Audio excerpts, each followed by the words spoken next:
Hey Andrei, glad to be joining you on your journey with the guitar and with music. This first lesson I'm going to keep pretty brief, probably about 5 to 10 minutes, just covering some best practices when it comes to kind of the technical side of playing guitar. And we'll break those into two categories. First one we'll look at is your fretting hand and what's kind of the best approach to fretting the instrument. Second one, picking hand, most effective way to utilize a pick and some habits to set yourself up for success with that. The information we cover, maybe you've already heard, maybe it's going to be new to you and really helpful.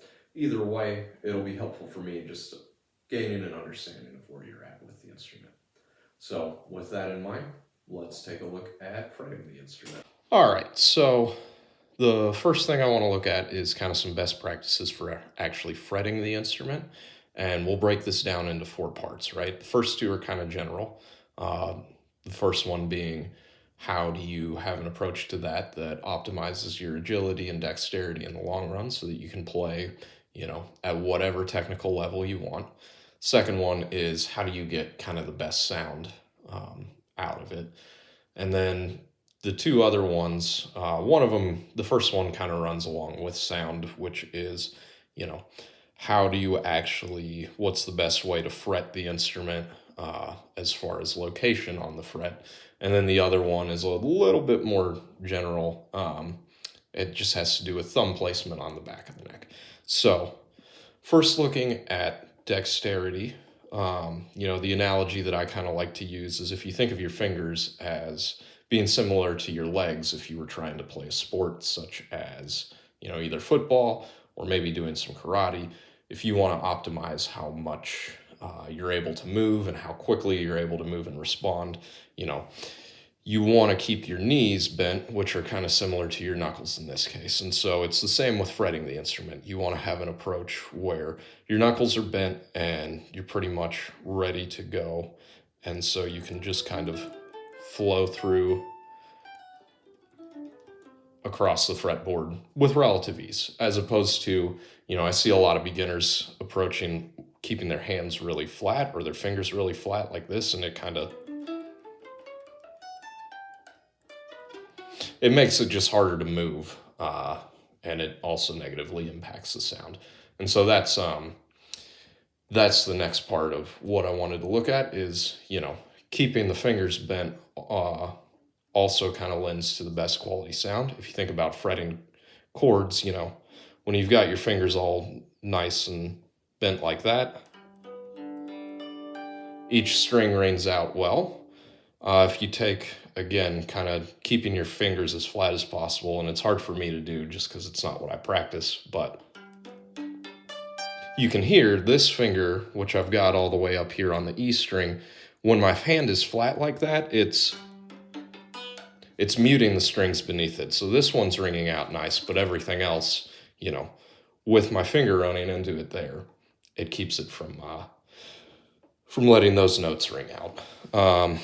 And so off of that, kind of the next part is relative to the actual fret space, right? Where do you want to put your fingers? And a lot of beginners, they start out trying to put their fingers right on the fret wire, which that kind of has a negative impact on your tone. It'll sound a little bit buzzy.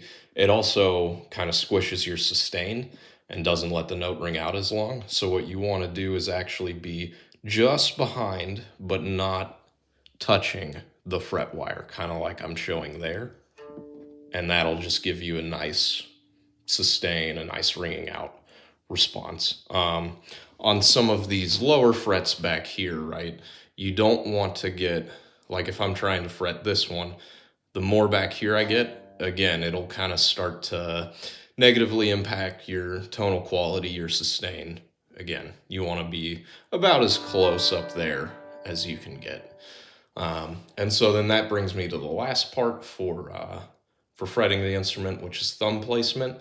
I'm actually not as strict about this. Some people swear by the kind of traditional classical approach, which is to place the thumb right there, about a little bit past halfway up the neck. Again, that can give you a pretty agile little response there, lets you move around a lot.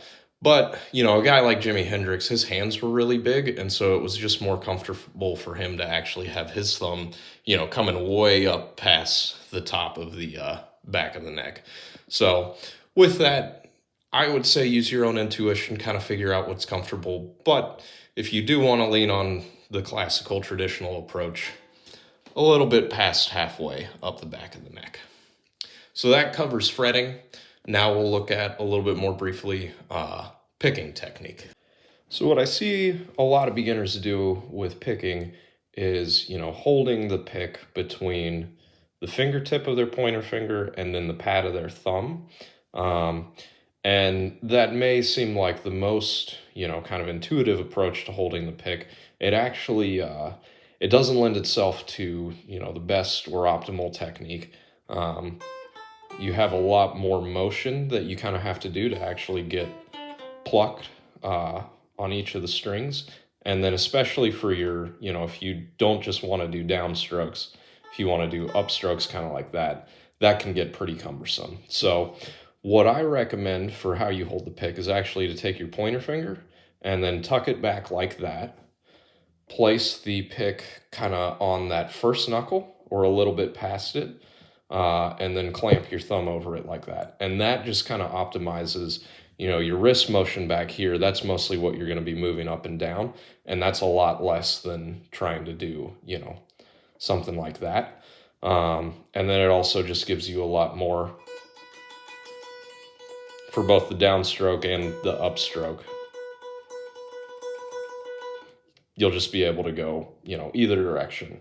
I do remember when I started out, that was a pretty difficult technique to get, or maybe not difficult, but kind of uncomfortable at first. But if you give yourself a month or two kind of using this approach, in the long run, it'll pay dividends to invest that time and have that kind of patience with yourself. So that covers what I wanted to go over for this first lesson. Um, yeah, with both of these techniques, have patience with yourself. It'll take time for them to start to become comfortable. But, you know, if you give yourself the time and have the patience to develop them in the long run, it'll lead to much more enjoyable experience playing the guitar. And most importantly, just have fun as you're learning music and going on that journey. As we discussed, we'll figure out a more specific lesson plan for you to move forward with. Either, you know, if you're just wanting to learn some songs that you really enjoy to be able to play them on the instrument, we can work on that. If you're wanting to actually learn how does music work, how do I write my own music, we can also take a look at that. But yeah, we'll talk to you soon.